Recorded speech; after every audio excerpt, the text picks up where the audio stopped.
የአርሰናል ደጋፊዎችን እፎይ ሊያስብል የሚችልና በተለይም ለኤቨርተኑ ጨዋታ 3 ነጥብ የማግኘታቸውን እድል እጅግ የሚያሰፋ መረጃ ዛሬ ተሰምቷል። በኤቨርተን በኩል ማለት ነው። እንደዚሁም ደግሞ ስለ ጁሪየን ቲምበር የወጣ መረጃ አለ። በሌላ በኩል አሰልጣኝ ሚኬል አርቴታ ስለ ካይ ሃቨርት ያሰቡት እጅግ ትልቅ ሐሳብ እንግዲህ በአሁኑ ሰዓት በርካቶችን እያነጋገረ ይገኛል። ሃቨርት እንደምታውቁት ከጉዳት ለመመለስ ከጫፍ መድረሱን ተከትሎ እንግዲህ ስለ ሃቨርት አሰልጣኝ ሚኬል አርቴታ ትልቅ ውሳኔ እንዳሳለፉ እየተሰማ ነው የሚገኘው። እንግዲህ እንደተለመደው ውድ አድማጭ ተመልካቾች እነዚህን ወሳኝ መረጃዎች በአማረ መልኩ ወደ እናንተ አደርሳለሁ። በተለይ ስለ ካይ ሃቨርት እንደዚሁም ደግሞ የኤቨርተኑ ተጫዋች ጃክ ግሪሊሽ ስለ ሳካ የሰጠው ሐሳብ ብዙ የአርሰናል ደጋፊዎችን እያበሳጨ ይገኛል። እሱንና ስለ ኤቨርተኑ ጨዋታ ጥሩ እድል ምንድነው ለአርሰናል የተሰማው የሚለውን ወደ እናንተ አደርሳለሁ። እንግዲህ ብዙ ጊዜ ቪዲዮዎችን እየተመለከታችሁ ነገር ግን ሰብስክራይብ ያላደረጋችሁ እየረሳችሁ ሊሆን ስለሚችል አንድ ጊዜ ሰብስክራይብ እንድታደርጉ በአክብሮት ጋብዛችኋለሁ። ያው 25000 ያልፈናል፣ በጣም ነው ማመሰግነው። ወደ 30000 ደግሞ ጉዟችን እናደርጋለን። በቀጥታ እንግዲህ ወደ መረጃዎቹ ልውሰዳችሁ። እንግዲህ ከዚህ በፊት በሰራውላችሁም ዘገባ አርሰናል በቀጣይ የሚገጥማቸው ጨዋታዎችን እያንዳንዱን በጥንቃቄ 3 ነጥቦችን መውሰድ አለበት የሚሉ ሐሳቦችን አንስተናል።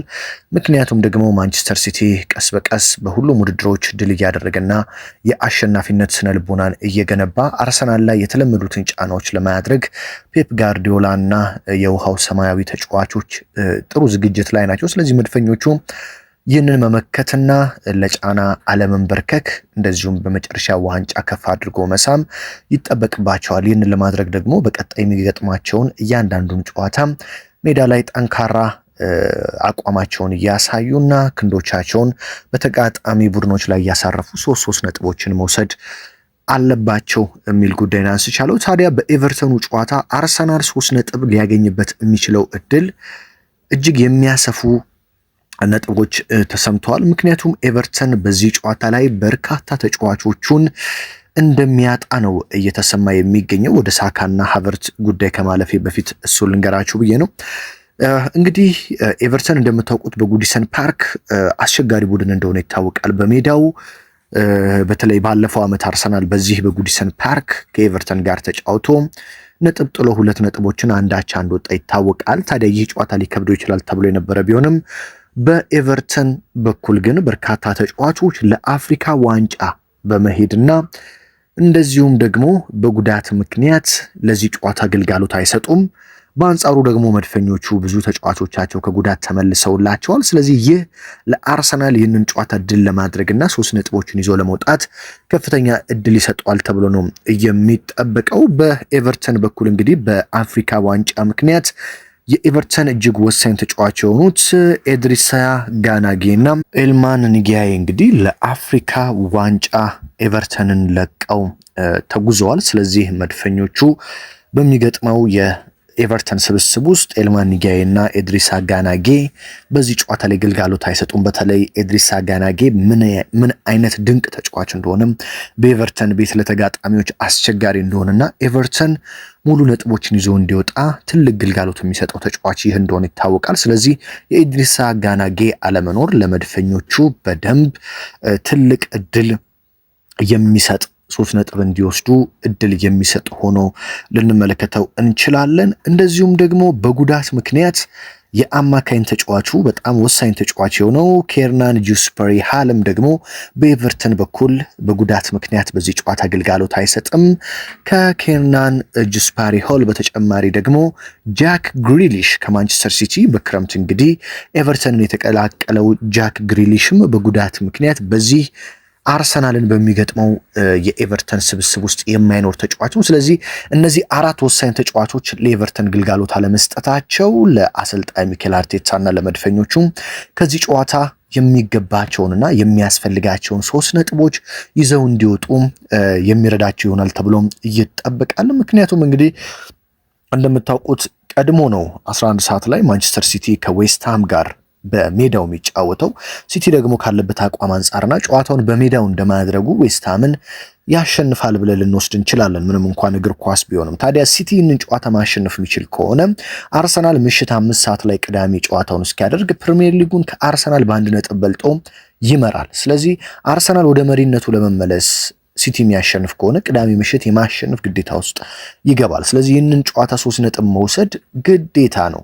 ሲቲ ቀድሞ በዌስትሃም ነጥብ ቢጥል እንኳን አርሰናል ነጥቡን አስፍቶ ለመቀጠል ከኤቨርተን ጋር 3 ነጥቦችን መውሰድ በጣም አስፈላጊ ስለሚሆን ለመድፈኞቹ የነዚህ ተጫዋቾች በጉዳት ምክንያት አለመኖር ወሳኝ ይሆናል ተብሎ ይጠበቃል።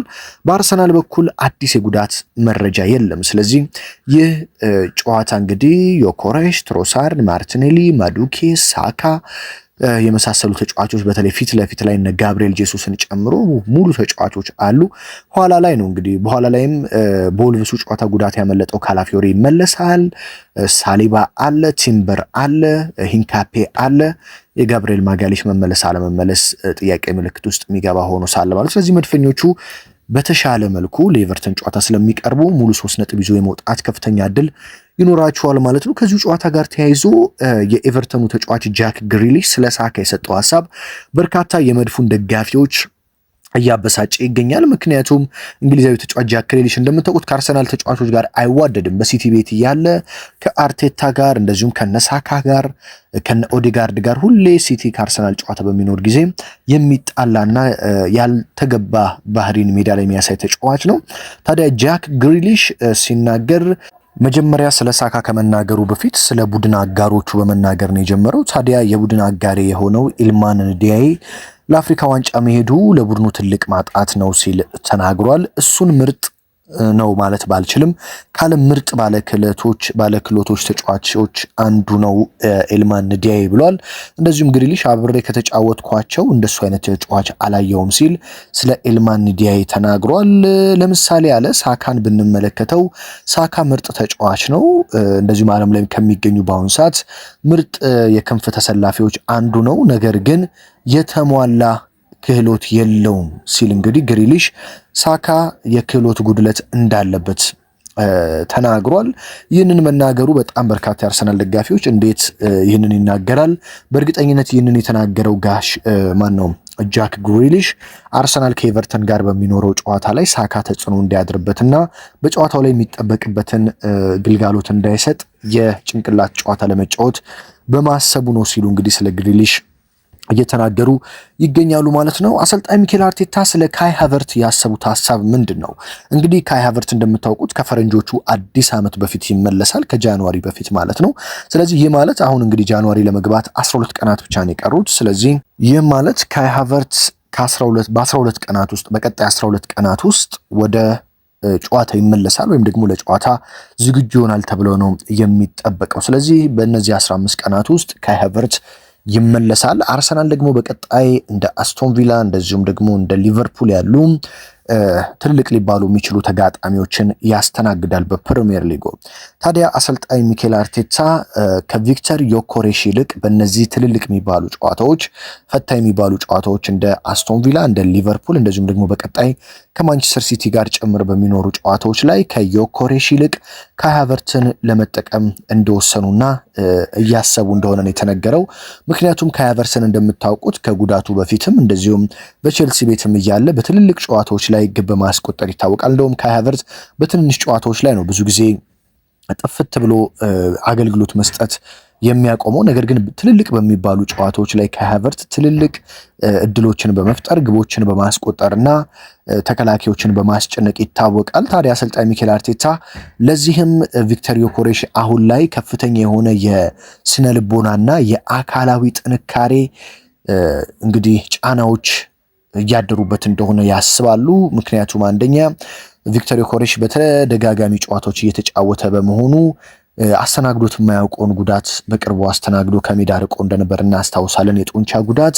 ይህም የመጣው እንግዲህ በጨዋታዎች መደራረብና የእንግሊዝ ፕሪሚየር ሊግ ደግሞ ከፖርቹጋል ሊግ በላይ በጣም ፈጣንና አካላዊ ንክኪዎችን የሚጠይቅ ሊግ በመሆኑም ለጉዳት በቀላሉ የሚዳርግ ሊግ ነው። ስለዚህ ቪክተር ዮኮሬሽ ከጫናው እንዲላቀቅ ሌላ ደግሞ ግቦችን እያስቆጠረ ባለመሆኑ የእንግሊዝ ሚዲያዎች እንደምታውቁት እንግዲህ ቪክተር ዮኮሬሽ ላይ ከፍተኛ የሆነ ጫናን እያሳደሩበት የስነ ልቦናን ጫና እያሳደሩበት ተጫዋቹ ከጊዜ ወደ ጊዜ ግብ ለማስቆጠር እየተቸገረ እየመጣ እንደሆነ ይታወቃል። ስለዚህ አሰልጣኝ ሚኬል አርቴታ ከዮኮሬሽ ይልቅ ከሃቨርትን በትልልቅ ጨዋታዎች ላይ በመጠቀም ዮኮሬሽ አካሉ ረፍት እንዲያገኝና ከስነ ልቦናው ጫና በተወሰነ መልኩ ቢሆንም ለቀቅና ቀለል እንዲለው ለማድረግ እያሰቡ እንደሆነ ነው የተሰማው። ይህ ውሳኔ እንግዲህ የአርሰናል ደጋፊዎችን በሁለት ከፍሏል። አንደኛ ካይ ሃቨርትዝ ከጉዳቱ ሲመለስ በጥሩ ብቃት ላይ ይመለሳል ወይ? በጥሩ ብቃቱ ላይ የማይመለስ ከሆነ ለምን በትልልቅ ጨዋታዎች እሱን ለመጠቀም ታሰበ? በጥሩ ብቃቱ ላይ ከተመለሰ እሰየው ጥሩ ነው። ነገር ግን ካልተመለሰ ለምን ካይ ሃቨርትዝን በትልልቅ ጨዋታዎች ላይ አርቴታ ለመጠቀም መረጡ የሚሉ ሰዎች አሉ። አንዳንዶች ደግሞ ቪክተር ዮኬሬሽ ካለበት ስነልቦናዊና አካላዊ ጫና በእንደዚህ አይነት ፈታኝ ጨዋታዎች ላይ እንግዲህ ከቪክተር ዮኬሬሽ ይልቅ ካይ ሃቨርትዝ ወይም ጋብሪኤል ጄሱስን አርቴታ መጠቀም አለባቸው የሚል ሀሳቦችን እየሰጡ ይገኛሉ። በነገራችን ላይ የአስቶን ቪላ ጨዋታ ላይ አሰልጣኝ ሚኬል አርቴታ ካይ ሃቨርትዝን ቪክተር ዮኬሬሽን በቋሚ አሰላለፍ ላይ አለማስገባታቸው እኔ አሁን ድረስ አርሰናል በዛ ጨዋታ ለመሸነፍ ትልቁ ምክንያት የሚኬል ሜሪኖ አጥቂ ሆኖ መጀመር ነው ብዬ አስባለሁ። ምክንያቱም እንደ ሊቨርፑል ያሉ ጨዋታዎች ምናልባትም አካላዊ ንክኪል ላይ ፈልጉ ይችላሉ፣ የፍጥነት ጨዋታዎች ናቸው። ነገር ግን እንደ አስቶን ቪላ እንደ ኒውካስትል ያሉ የአካል ጥንካሬን የሚጠይቁ ጨዋታዎች ላይ ግን ቪክተር ዮኬሬሽ በጣም ወሳኝ ነው ብዬ አስባለሁ። ስለዚህ እንደ አስቶን ቪላ እንደ ኒውካስትል ያሉ ቡድኖች አርሰናልን ሲገጥሙ አርቴታ እኔ አሁንም ቪክተር ዮኬሬሽን ቢጠቀሙ የተሻለ ይሆናል ብዬ ነው የማስበው። ነገር ግን አርቴታ ከዛ ይልቅ ካይ ሃቨርትዝን ለመጠቀም እያሰቡ እንደሆነ ተሰምቷል። እንግዲህ ካይ ሃቨርትዝና ጋብሪኤል ማጋሌሽ በቀጣዮቹ 15 ቀናት ከፈረጆቹ አዲስ ዓመት በፊት የመመለስ እድላቸው ከ2026 በፊት ማለት ነው እጅግ ሰፊ እንደሆነ እየተሰማ ይገኛል። እንግዲህ በስተመጨረሻ የአርሰናሉ ወሳኝ ተጫዋች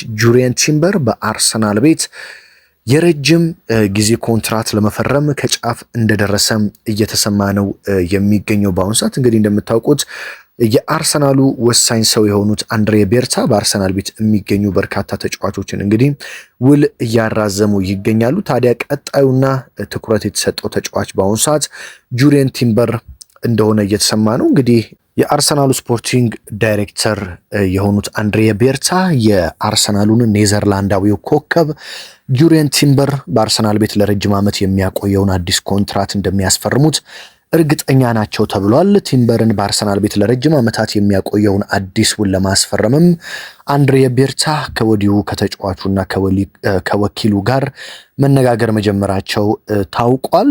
ውይይታቸውን በአሁኑ ሰዓት በጣም በመልካም ሁኔታ ላይ እንደሚገኝ ነው እየተዘገበ የሚገኘው። አንድሬ ቤርታ እንደምታውቁት ከዚህ በፊት እንግዲህ በሪያል ማድሪድ በጥብቅ ሲፈለግ የነበረው የዊሊያም ሳሊባን እንደዚሁም ደግሞ በአርሰናል ቤት ለረጅም ዓመት ግልጋሎት ይሰጣሉ ተብለው የሚጠበቁት እንደ ኢታን ዋኔሪ እንደ ማይልስ ሉዊስ ስኬሊ ያሉ ተጫዋቾች ለረጅም ጊዜ ፊርማቸውን እንዲያኖሩ አድርገዋል። በቀጣይ ደግሞ ቡካዮ ሳካ በአርሰናል ቤት እስከ 2030 የሚያቆየውን ውል ይፈርማል ተብሎ ነው የሚጠበቀው። በአሁኑ ሰዓት እንግዲህ የቡካዮ ሳካ ውልም ትንሽ ቆየት ያለው በጥቅማ ጥቅሞች ዙሪያ በደንብ ቡካዮ ሳካን የአርሰናል ቀዳሚው የተከፋይ ተጫዋች ለማድረግ ውይይት እየተደረገ መሆኑን ተከትሎ እንደሆነ ተሰምቷል። ታዲያ አሁን ደግሞ ከቡካዮ ሳካ ጎን ለጎን በአርሰናል ቤት በአሁኑ ሰዓት በጣም ኮንሲስተንሲ ያለው ቀጣይነት ያለው በሁሉም ጨዋታዎች ላይ በጣም ምርጥ አቋም የሚያሳይ የማይዋዥቅ አርሰናል ጥሩ ባልሆነበት ሰዓት ራሱ ምርጥ ሆኖ የሚገኘውን ኔዘርላንዳዊውን ተጫዋች ጁሪየን ቲምበር በአርሰናል ቤት ለረጅም ዓመት ለማቆየትና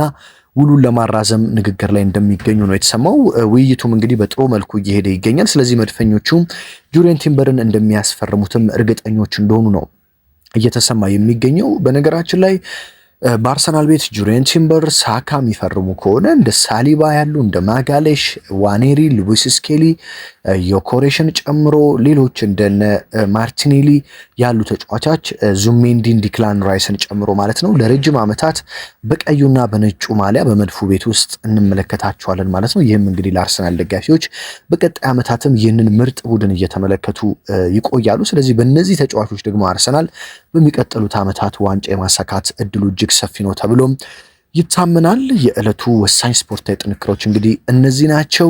ሀገር ውስጥ ከባህር ማዶ ናችሁ በየዕለቱ እያዳመጣችሁ ሀሳብ አስተያየታችሁን እየሰጣችሁ ከጎኔ በመሆን እንግዲህ እዚህ እንድደርስ የረዳችሁኝን ውድ አድማጭ ተመልካቾችን ከልብ አመሰግናችኋለሁ። 25,000 ተከታዮችን አፍርተናል። በቀጣይም እንግዲህ 30 50 እያልን በጣም በርካታ ተከታዮችን እንደምናፈራ ባለሙሉ እምነት ነኝ።